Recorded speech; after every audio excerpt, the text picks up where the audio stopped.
Hare Krishna, Prabhuji. Hare Krishna. Please accept our humble obeisances. We all are ready and very eager to hear from you. All glories to SRILA Prabhupada. So we welcome Prabhuji by 3 times loudly chanting Hari Bol, Hari Bol, Hari Bol. Hare Bol. Jagat Guru SRILA Prabhupada ki jai. Just 1 sec. All right. So we're on Bhagavad Gita, chapter 2, verse 40, right? Yes, Prabhuji. Hare Krishna. Come up and say hi.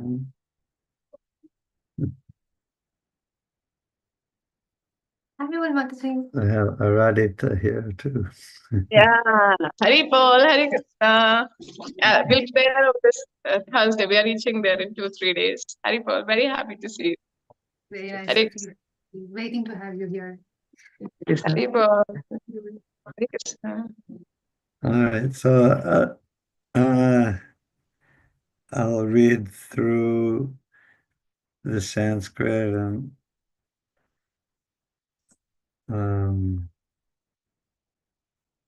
yeah, and maybe one or two, a couple others can chant after me. Neha Vikramo Nashosti Neha Vikramo Nashasti Pratyavayo Navidyate Pratyavayuna Vayana vidyate Swapam Apyasya Dharmasya Svalpamapi Swalpamapyasya dharmasya Jayate Mahato Bhayat. jayate mahato bhayat. Bhayant. Okay, somebody else. Neha Vikramo Nashasti Neha Vikramo Nashosti Pratyavayuna Pratyavayo Pratyavayo Navidyate Svalpamapi Asya Dharmasya Swapamapyasya Dharmasya Trayate Mahato Bhayat. Jayate Mahato Bhayat. Breathe. In this endeavor, there is no loss or diminution, and a little advancement on this path can protect one from the most dangerous type of fear. I'm just going to shut the door. All right. In this endeavor, there is no loss or diminution, and a little advancement on this path can protect one from the most dangerous type of fear. Prabhupada's purport. Activity in Krishna consciousness, or acting for the benefit of Krishna without expectation of sense gratification, is the highest transcendental quality of work. Even a small beginning of such activity finds no impediment, nor can that small beginning be lost at any stage. Any work begun on the material plane has to be completed, otherwise the whole attempt becomes a failure. But any work begun in Krishna consciousness has a permanent effect, even though not finished. The performer of such work is therefore not at a loss, even if his work in Krishna consciousness is incomplete. 1% done in Krishna consciousness bears permanent results, so that the next beginning is from the point of 2%, whereas in material activity, without 100% success, there is no profit. Ajamil performed his duty in some percentage of Krishna consciousness, but the result he enjoyed at the end was 100% by the grace of the Lord. There is a nice verse in this connection in Srimad Bhagavatam, Canto 1, Chapter 5, verse 17. This is one verse that Prabhupada very frequently quotes and comments on. And so, Chaktva Sadharmam Charanambujam Hare Bhajana Pakvo Tapatet Tato Yadi Yatraka Vabhadram Abud Amushikim Kovarta Apto Bhajatam Swadharmataha. If someone gives up his occupational duties and works in Krishna consciousness and then falls down on account of not completing his work, what loss is there on his part? And what can one gain if one performs his material activities perfectly? Or as the Christians say, what profiteth a man if he gain the whole world, yet suffer the loss of his eternal soul? Material activities and their results end with the body, but work in Krishna consciousness carries a person again to Krishna consciousness even after the loss of the body. At least one is sure to have a chance in the next life of being born again as a human being, either in the family of a great cultured Brahmin or in a rich aristocratic family. That will give one a further chance for elevation. That is the unique quality of work done in Krishna consciousness. Om Gyantimirandasya Gnanjana Shalakaya Chakshurunmilitam Tasmai Shri Gurave Namaha. I won't go through all of them. That's okay. But so this is a very important and very frequently quoted verse by devotees in ISKCON, and one that Prabhupada used in his preaching very frequently, because it's applicable to every conditioned soul who takes up Krishna consciousness. And of course, in the beginning of ISKCON, when Prabhupada first started in the United States, everyone was starting from zero. No, I mean, no, so many devotees had some Krishna consciousness in their past lives. Some were greatly advanced devotees in past lives, but most devotees, when Prabhupada started, and still today, most devotees, at least so many devotees, starting from either from nothing in Krishna consciousness or from a very small beginning in a past life. But there is no small service in Krishna consciousness. Anything done in Krishna's service, Krishna takes to be very, very important, very significant. There's to begin a common saying in English is the journey of 1,000 miles begins with the first step. Well, the first step isn't much, even in a walking journey of 1,000 miles, but you've done the most important thing. You've taken the first step, and anyway, it's 1,000 times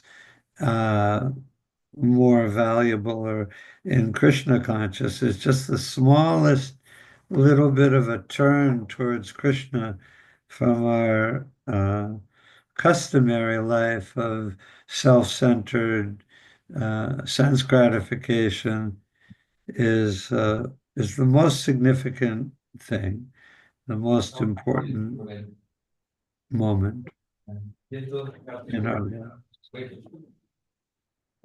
Yeah.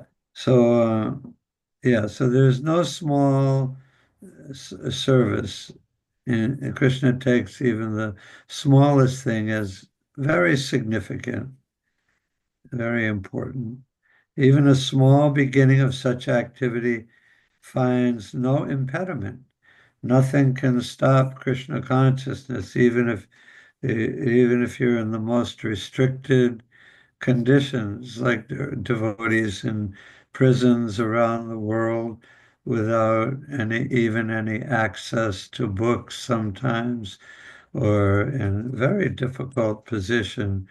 But they can chant, and they do chant, and they preach, or even being in prison can't stop devotional service, or even a devotee who's in a paraplegic or a quadriplegic, they can still look at a picture of Krishna, they can think of Krishna, and for that person to, in such a limited state of life, for them to just look at a picture of Krishna is as great to Krishna as someone in a city temple who can go out on Sankirtan for hours and hours a day, or open a big temple somewhere, because he's doing as much as he can do in his limited, very limited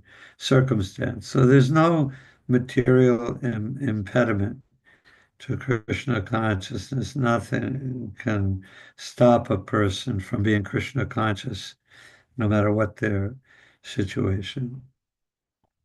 It finds no impediment, nor can that small beginning be lost at any stage.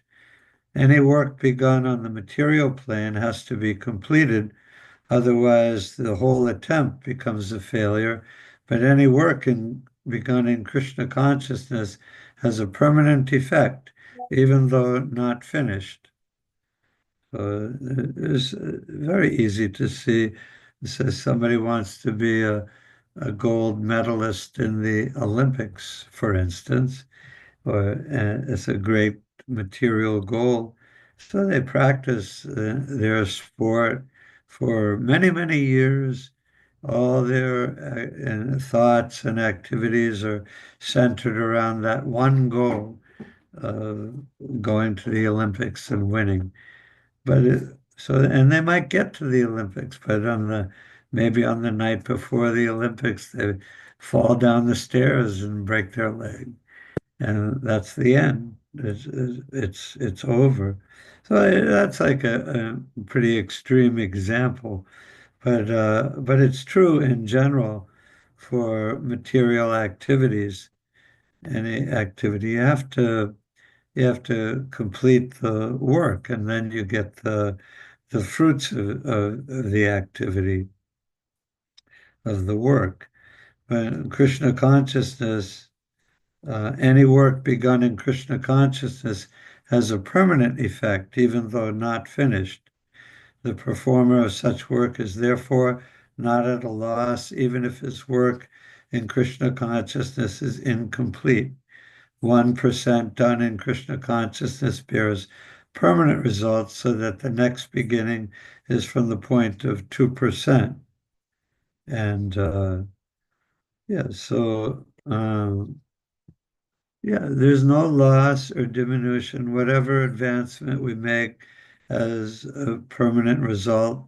And it's a fact that the progress, we may think, and we should think, but not too much. But we may think, oh, I'm not a good devotee.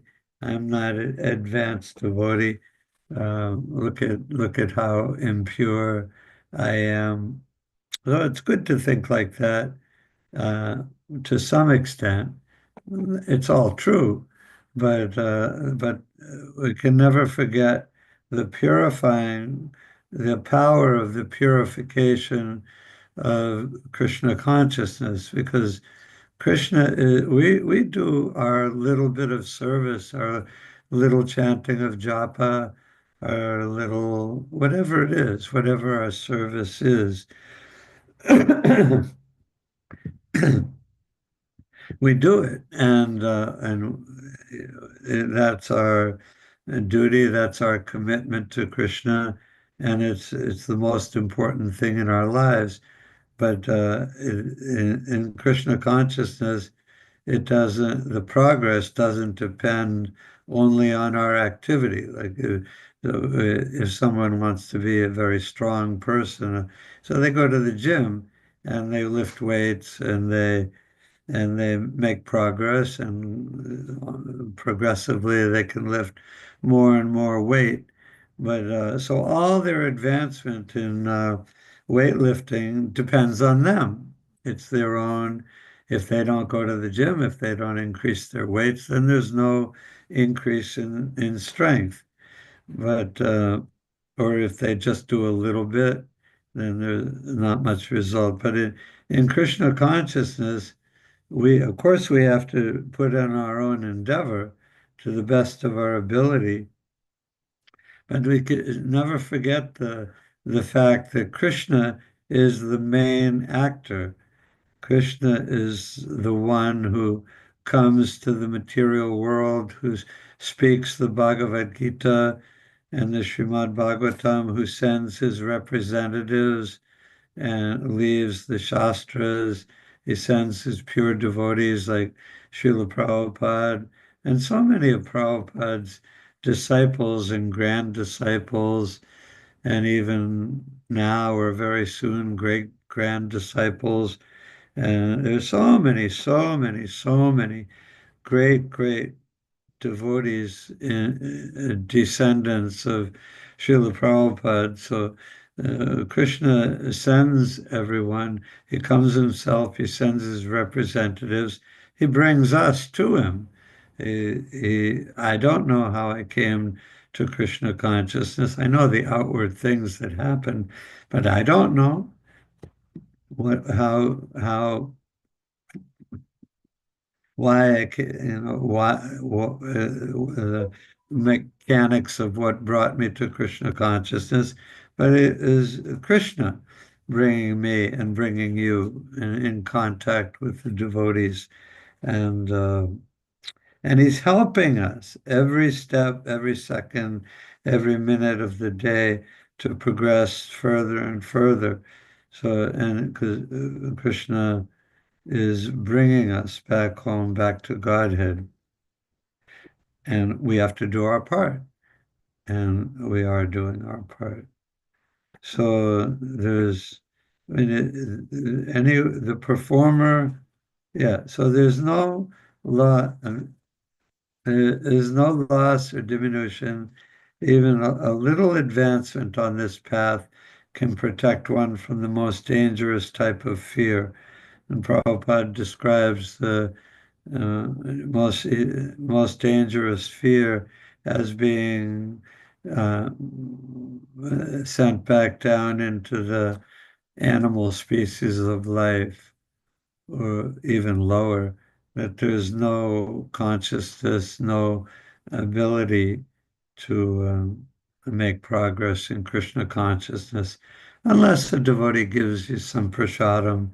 Devotees, they have pets sometimes, and they give their dog, a cat, or their horses, or whatever, or the bugs in their garden, they give them prasadam. So then they can make advancement. But in general, in the lower species of life, it's not possible to make Krishna conscious advancement. So just a little endeavor, a little advancement on this path can protect us from going back down into the lower species of life. Sometimes it's not unusual for people to think that once you're in the human form of life, you can't go back, you won't go back down again, or can't go back down to the animal species, but you can. You can. In this day and age, Kali Yuga, everyone is so the whole atmosphere, the whole lifestyle is so sinful, so degraded, uh, that we can go down. The devotees won't go down, but you can descend again from the human form of life to the lower species of life. But a little advancement in Krishna consciousness protects us from the most dangerous type of fear. And then Prabhupada quotes this verse, if someone gives up his occupational duties and works in Krishna consciousness, and then falls down on account of not completing his work, then what loss is there on his part? And what can one gain if one performs his material activities perfectly? Or as the Christians say, what profiteth a man if he gain the whole world, yet suffer the loss of his eternal soul? So, yeah, material activities, you can do so many things. You can become very rich, very powerful, very beautiful, very have so many material opulences, but it all ends at the time of death. A conversation I remember with Prabhupada. Prabhupada was talking about the materialists building the big skyscrapers, and they went through Dubai, and they had the Burj Khalifa. It's gigantic, and now they want to buy, and they're building one that's even higher by a lot. And there's one is, so they're building these big, huge skyscrapers, and or any of these big so-called important things that we're doing in the material world. And Prabhupada said, so what's the benefit? They'll have to leave it all at the time of death, and they leave it all behind. And one disciple suggested that, well, they're doing it for their progeny, their descendants, their children and their grandchildren will be able to and take advantage of their accomplishments. And Prabhupada just scoffed at that. He just laughed at that, like doing it for their descendants. He just laughed at that idea. And there's a story that Prabhupada told about one man who was a cobbler, and he became successful, and he had a nice house, and he had a family, a few children. But then he died. He left his body, and in his next life he came back. In his next life he was poor, and he was begging from door to door, and he happened to go to the house that he built in his previous life, and his children were there, and they were grown-ups now on their own. And so he came to their door begging, and all they saw was this poor beggar coming to the door. And so Prabhupada said they drove him away, they beat him with shoes. Like, whatever we do in this life, there is no permanent result. The result may last after we leave this body, but there is no lasting benefit for us, certainly. So the verse says, if someone gives up his occupational duties and works in Krishna consciousness and then falls down on account of not completing his work, what loss is there on his part? And of course, this is significant verse for any conditioned soul. Even Arjuna asked the same a question to Krishna in the Bhagavad Gita. So what if someone doesn't finish his work in Krishna consciousness, but he's left his material life behind? Isn't he like a riven cloud with no position in any sphere? So this verse definitely answers that question, and there's no loss on his part. Rather, the benefit of our devotional service stays with us. eternally. Yeah, what loss is there on his part? So, and Prabhupada was talking to devotees, as I said, as everyone knows, who were coming completely out of just blind material life, nothing but sense gratification, or nothing but trying to get sense gratification. Not that everybody was getting a lot of sense gratification in the hippies or whatever class, whatever group of people they were coming from.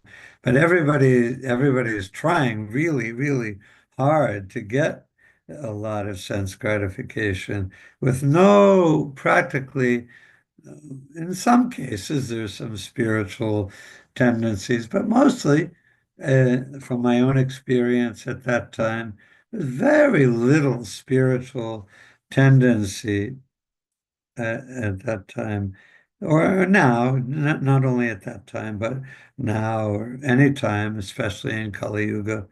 But so Prabhupada was talking to just very, very blind, ignorant, mostly young people who were, many sincere young people. They came to him, and but many people stayed for a certain amount of time and then left their Krishna conscious duties. Many stayed. So many great examples of devotees who stayed now 50, 60 years with Prabhupada, and they'll never leave him.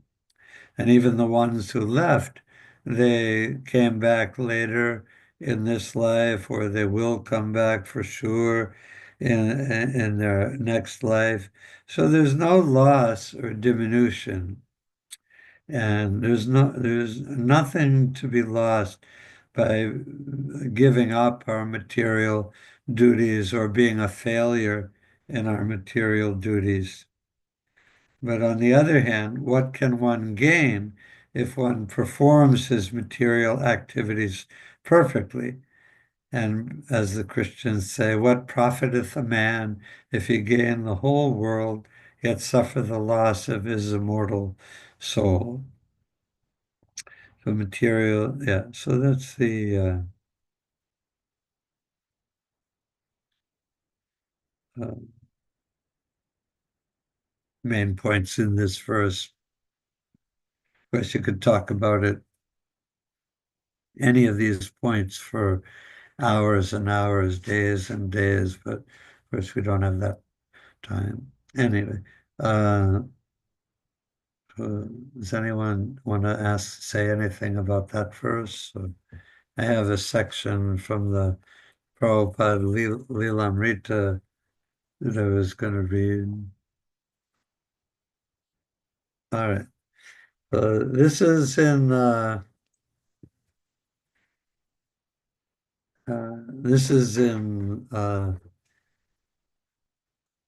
Boston in 1967, in the beginning of December. So this was a year and a half after Prabhupada started at 26 Second Avenue. And so so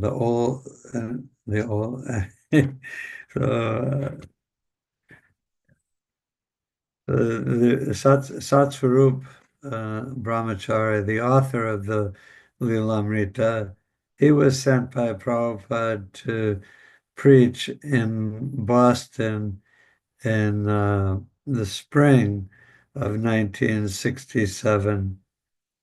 And at first, he just had a little apartment, and he had a job in Boston in the welfare department.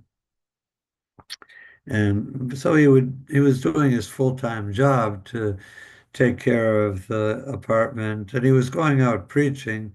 He'd go out on Harinam by himself, or distribute Back to Godhead magazines by himself, but it wasn't long before two other devotees from New York came to join him.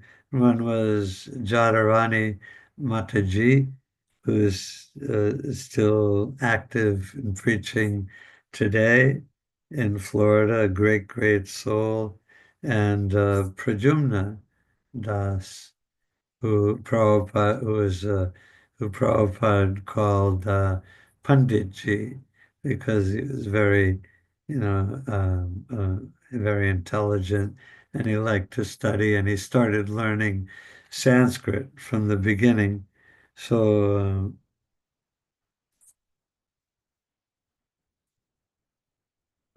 just one second.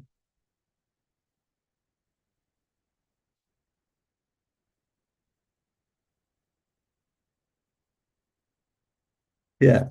So this was, there were three devotees in an apartment, and they were working very hard to spread Krishna consciousness in Boston. And Prabhupada specifically wanted devotees to preach in Boston because the student population here is very large. It's like the student population in Boston is like 200,000 or 300,000, and the whole city of Boston is only like less than 1 million people. And so Prabhupada, and I read one letter from Prabhupada that he wrote to one of his disciples here in Boston in 1969 or 1970. And I can't think of the devotee's name right now, but I read the letter, and one thing that he said in the letter was that it's very good to preach among the college students. He said if you make one devotee out of the college class, it's equal to making 100 uh, regular devotees. And Prabhupada did lecture in Boston at some of the universities here when he visited, and we still do to this day. Mother Devahuti and Mukunda Lila Prabhu, they do most of their preaching at MIT, which is like IIT in India, a very famous institution. And Prabhupada himself gave a lecture there when he visited in 1968 or 69. Anyway, he gave a lecture there. And so Prabhupada was very much wanted preaching among the college population. There's preaching everywhere, of course, and every type of preaching is extremely valuable. But Prabhupada was specifically interested in this preaching in colleges and universities. And anyway, so this is, and Prabhupada had gone back to India after having a stroke in 1967, after he had preached in San Francisco for a while. He had a very serious stroke, and then he had tried to recuperate in New Jersey, and then in San Francisco on the beach, in a house on the beach with he had tried to recover and recuperate, but he didn't. He wasn't making any progress, and he felt he had to go back to India, where the weather was suitable for him. He spent the first 70 years of his life in India, and he was used to the climate and everything. And so he went back to India, and within just several months, uh, he was almost well. He had recuperated like 90% or more. And as soon as he recuperated, he made plans to immediately come back to the United States and continue his preaching. And he had said he didn't even know if he ever would be able to come back to the United States or if he would ever recover. But that was his desire, and that's what happened. That was Krishna's desire also. That's what happened. And so as soon as possible, as soon as he recovered sufficiently, he did come back to the United States on at the beginning, on December 14th, 1967. So I'll read a section of this, just a page or so. One night, about 2 weeks before Prabhupada left India for San Francisco, Satsvarupa dreamed that Swamiji had already come to Boston. When he wrote Prabhupada about this, Prabhupada replied, this is a letter, part of a letter from Prabhupada. You have described in your letter that my presence again before you will be wonderful. I quite agree that it will be wonderful to be with you. Your sincere prayer to Lord Nrsingadev is helping me to recuperate my health, and you will be glad to know that I am arriving in San Francisco on December 14. I can understand that you are all thinking for me 24 hours, and therefore Satsvarupa had a dream that I had gone to Boston and was enjoying your company. One thing, just one quick thing in that letter, Prabhupada says, I quite agree that it will be wonderful to be with you. So it's like, that's a really important point, is that not only does the disciple want to be with the spiritual master, the spiritual master wants to be with his disciples. And yeah, like a good obvious good proof of that is that as soon as Prabhupada had his own disciples in the summer of 1966, until he left his body in November of 1977, that whole period of 11 and a half years, he never said something like, well, I think I'll go off by myself on a retreat for a week or a month or even a day. He never again spent even a day away from his disciples. He never did that because Prabhupada liked to be with his disciples. He likes to be with us. His spiritual master wants to be with his spiritual children. So it's it's an important point. It's not a one-sided relationship. It's reciprocal relationship always. I'll continue reading. This is after back to Satsvarupa Maharaj, not the letter anymore. On December 14th, 1967, Srila Prabhupada arrived in San Francisco.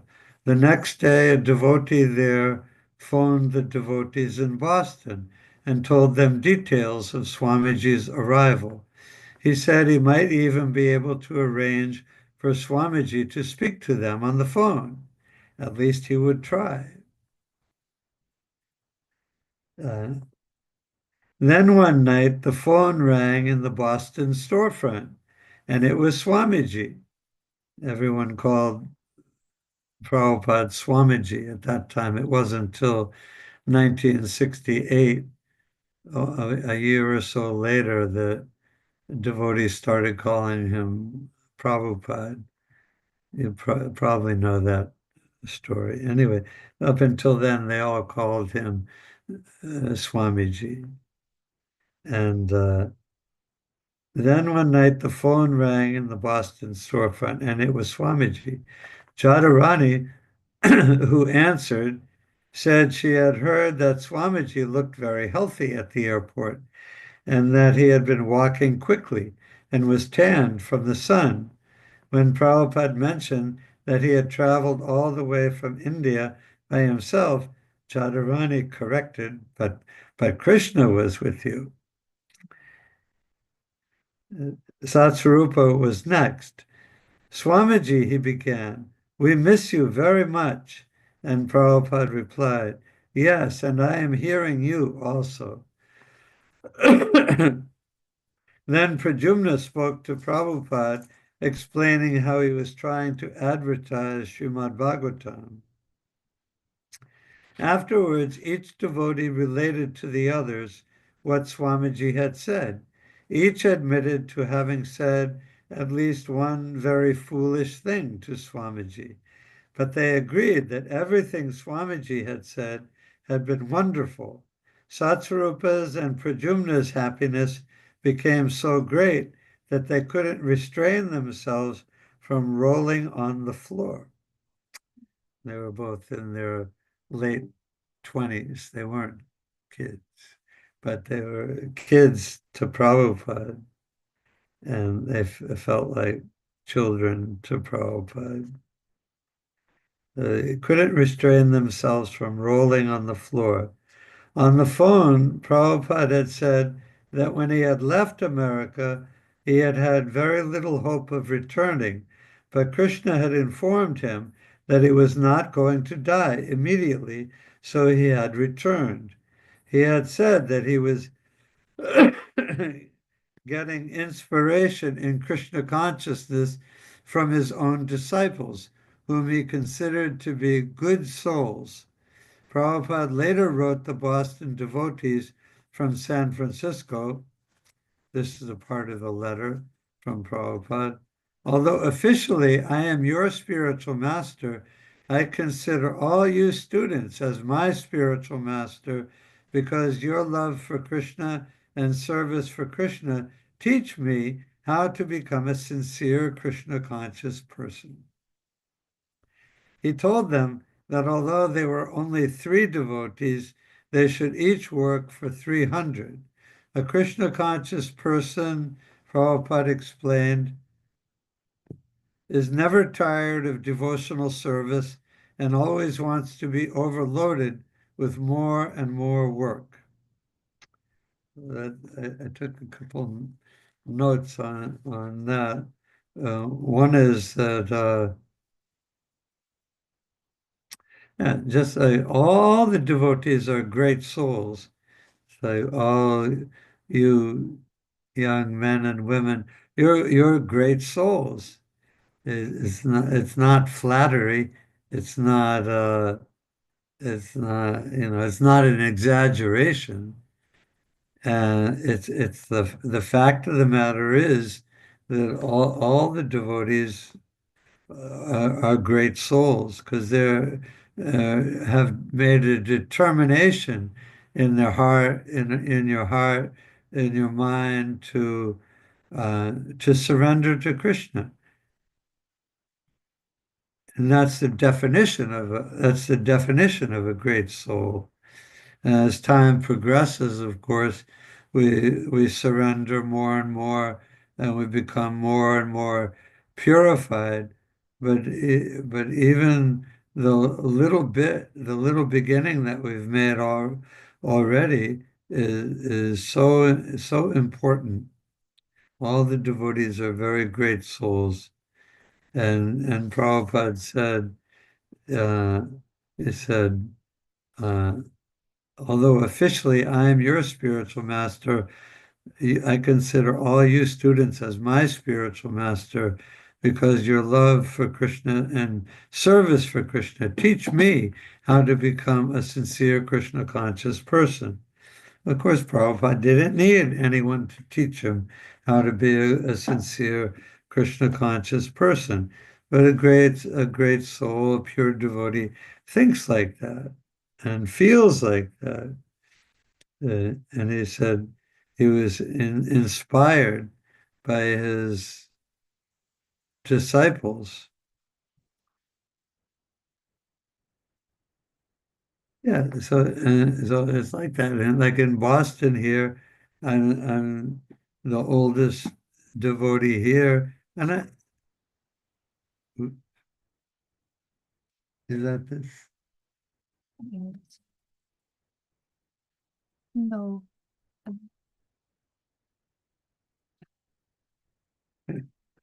I'm the oldest devotee here in Boston, and I get a little bit of honor from that. And Let me go, doctor.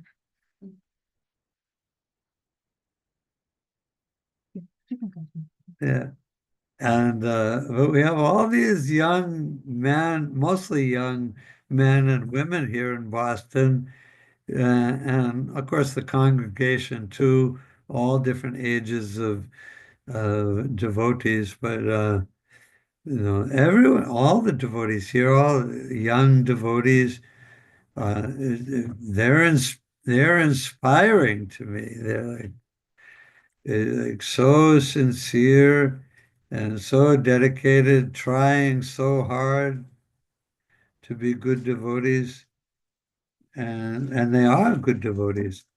I just want to ask, what time am I supposed to stop? Prabhuji, you can continue for another 5-10 minutes. 5 or 10 or 5 or 5? As you like, Prabhu. 5, 10, 15 also you can take. No, the 5 10 minutes. minutes. Yeah, 10 minutes. Anyway, so yeah, so Prabhupada was inspired by his disciples. Your spiritual master who is inspired to see your surrender, your devotional service, because all the devotees are such good, great souls, such good devotees. It's really, and that's like, in a sense, that's normal. It's the way it always is because everyone is a pure spirit soul, part and parcel of Krishna, and everyone at heart is a great soul. Everyone at heart, even the most sinful person, is at heart is pure. So what to speak of those who are actually acting as a pure soul, an aspiring disciple? They're great souls. One of the most significant realizations I ever had was in the Sunday feast here several years ago. It's a story that I tell pretty often. I think Mother Devahuti has heard it before. But we had the Sunday feast kirtan, and the temple room was crowded, and there was a really lively kirtan going on, and devotees were going back and forth. And this one young lady, real nice girl from Nepal, she had her phone out and she was doing some video. And first, she was doing her video of the deities on the altar. And then she turned it around and was showing the devotees in the temple room dancing. And she showed me the video afterwards. And I saw the deities on the altar. And then I saw, when she turned it around, I saw all the devotees in the kirtan. And it just, the looks on the faces of all the devotees dancing in the kirtan were just so like humble and so sincere and just so much worshipable of Krishna, Radharani and Krishna on the altar that and the thought, it occurred to me, this is the point I'm getting to. It occurred to me that, yeah, we're looking at Krishna on the altar, but he's looking at us. And that's what he sees. He sees the sincerity of all the devotees. So, yeah, and that's in beginning, middle, and end. Really, that's the only thing that matters is the devotee's sincere desire to serve Krishna.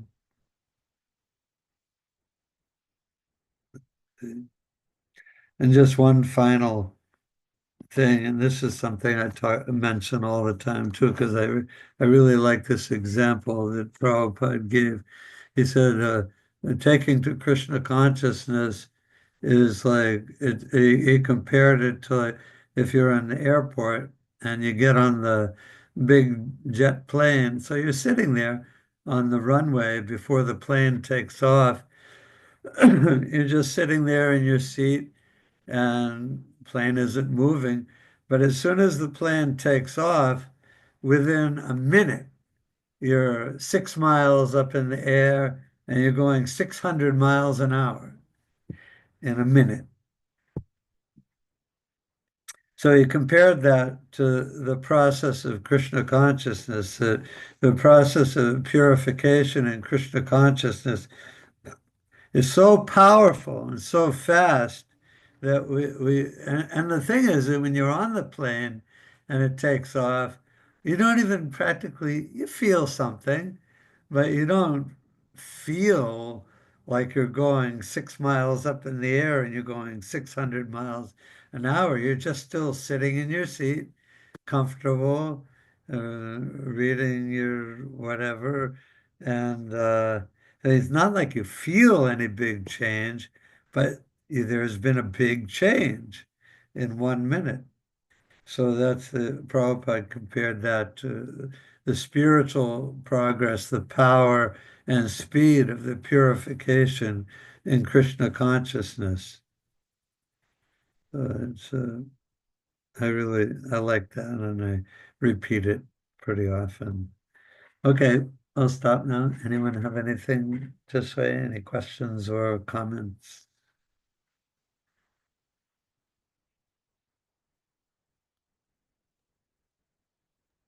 Hare Krishna, Prabhuji. Thank you so much, Prabhu. We are so glad and grateful to hear from you. I just want to ask that, how to protect ourselves from contamination. Means we know we should use our time in Krishna consciousness, but we do get distracted. So, like Srila Prabhupada said to His Holiness Satsarup Maharaj, that 24 hours a day you're thinking about your spiritual master and service to spiritual master and Krishna. So that's why, Satsarup Maharaj is already seeing Prabhupada coming to Boston. But we do get distracted. So, how to save our time and energy not to get wasted in asat? But we have to, I mean, Prabhupada describes, I just heard him today, describe the devotees as the most intelligent people. And in my experience, all the devotees are extremely intelligent.